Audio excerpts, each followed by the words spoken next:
Un, deux. Ouh, ça l'arsène. Ça tombe bien. C'est ce qu'on va voir aujourd'hui. Comment faire en concert pour s'en débarrasser. C'est parti.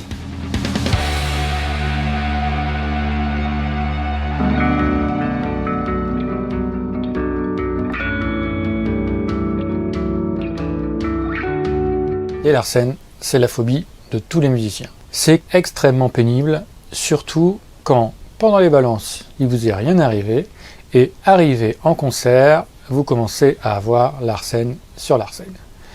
Et ça, c'est dû tout simplement à un mauvais réglage de votre balance et de votre installation. On va regarder ensemble comment faire pour s'en affranchir. Un l'arsène, qu'est-ce que c'est? Un l'arsène, c'est une boucle audio qui va se créer entre un émetteur, l'enceinte, et un récepteur, le micro. Quand vous êtes en concert, que ce soit bar, gros plateau, vous avez 10, 15, 20 micros, et vous avez plusieurs enceintes, les enceintes de façade et les enceintes de retour. Les enceintes de retour, c'est souvent une à minima pour les toutes petites formations, et puis vous pouvez aller jusqu'à 10, 12, 15 pour les très gros plateaux. Et donc toutes ces enceintes vont émettre du son dans les micros et vont créer des boucles partout, partout, partout. Qu'est-ce qui détermine la fréquence du Larsen? En fait, le Larsen, c'est tout simplement un phénomène de résonance. Un micro a une courbe de réponse qui est définie par le constructeur. Une enceinte a une courbe de réponse également qui est définie par le constructeur, qui vont de 20 à 20 kHz. On ajoute à ça une troisième courbe de réponse qui est la pièce ou la salle ou l'environnement dans lequel vous êtes.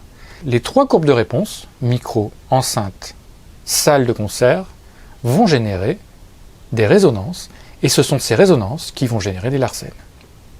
Pour s'en débarrasser, on va intégrer dans la chaîne ce qu'on appelle un équaliseur.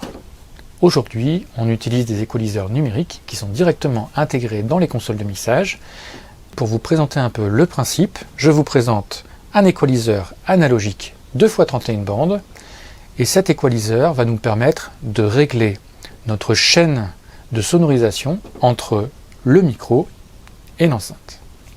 Un équaliseur analogique, c'est quoi? C'est tout d'abord des boutons de réglage qu'on a ici, qui vont être communs à la tranche de l'équaliseur que nous avons là, et ensuite un réglage fréquentiel de 20 à 20 kHz. On retrouve dans un premier temps un gain d'entrée qui est ici, donc là il est sur 0 dB, c'est-à-dire que l'équaliseur n'amplifie pas ou ne réduit pas le son global qui rentre et qui sort dans son interface. L'équaliseur est équipé d'un coupe bas et d'un coupe haut. Le coupe bas va nous permettre, par exemple, de retirer dans des retours le grave de la grosse caisse ou les bas des guitares basses. Alors ça, c'est assez intéressant quand on a des petits retours. Les retours ne sont pas capables de fournir l'énergie totale du signal envoyé. On va plutôt préférer enlever de l'énergie dans le bas, de telle façon à pouvoir récupérer de la présence dans les médiums et dans le haut. Ensuite, on a un coupe haut qui nous permet également de couper certaines choses. Alors souvent, sur certains retours, on a des tweeters qui sont extrêmement sensibles, et on va donc par définition refermer un peu le signal aigu qui va être transmis au retour, de telle façon à ne pas venir chatouiller davantage les tweeters pendant la prestation. Ensuite, on a un petit bouton ici, plus 6, plus 12, qui nous permettra de régler l'amplitude totale du bouton. Sur les équaliseurs analogiques, ça permet d'avoir un réglage de notre équaliseur beaucoup plus fin quand on est en 6 dB.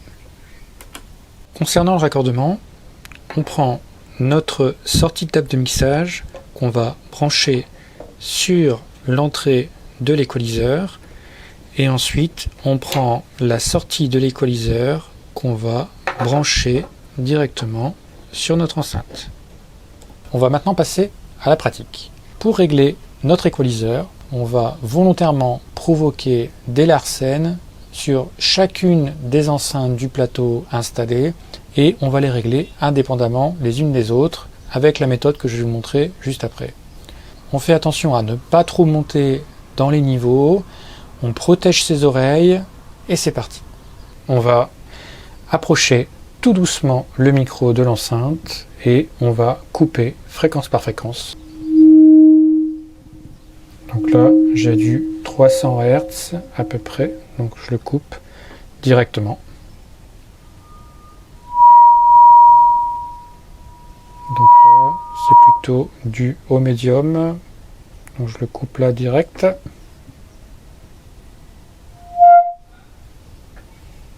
Ok, donc un petit peu de 600.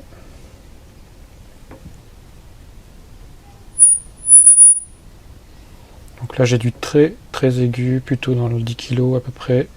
Je pense que je peux le tuer complètement. Ah, j'ai du très bas, donc on va plutôt enlever ça. Et puis je vais un petit peu creuser autour, parce que je pense qu'il va y avoir des petits frères et des petites sœurs. Ah, un peu de médium. Alors on l'a déjà coupé. Je vais creuser un peu celui-là, puis on verra si ça revient.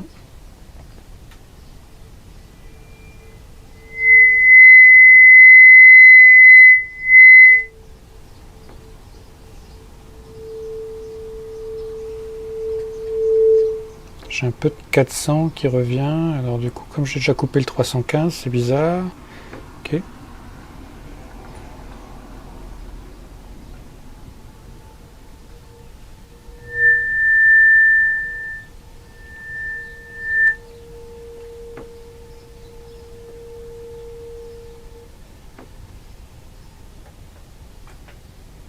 Bon voilà, c'est terminé.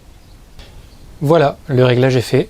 Ça y est, on n'a plus aucun Larsen quand on rapproche le micro de l'enceinte. Alors pour vous prouver que j'ai absolument rien changé au réglage, je vais volontairement l'écarter. Je vais mettre l'équaliseur en bypass et si je rapproche petit à petit, j'ai à nouveau des Larsen et il suffit de mettre l'équaliseur pour directement couper tout Larsen et le micro fonctionne parfaitement bien, il n'y a pas de souci. Voilà, cette vidéo est terminée. N'hésitez pas à liker la vidéo et vous abonner à la page. À très bientôt. Salut!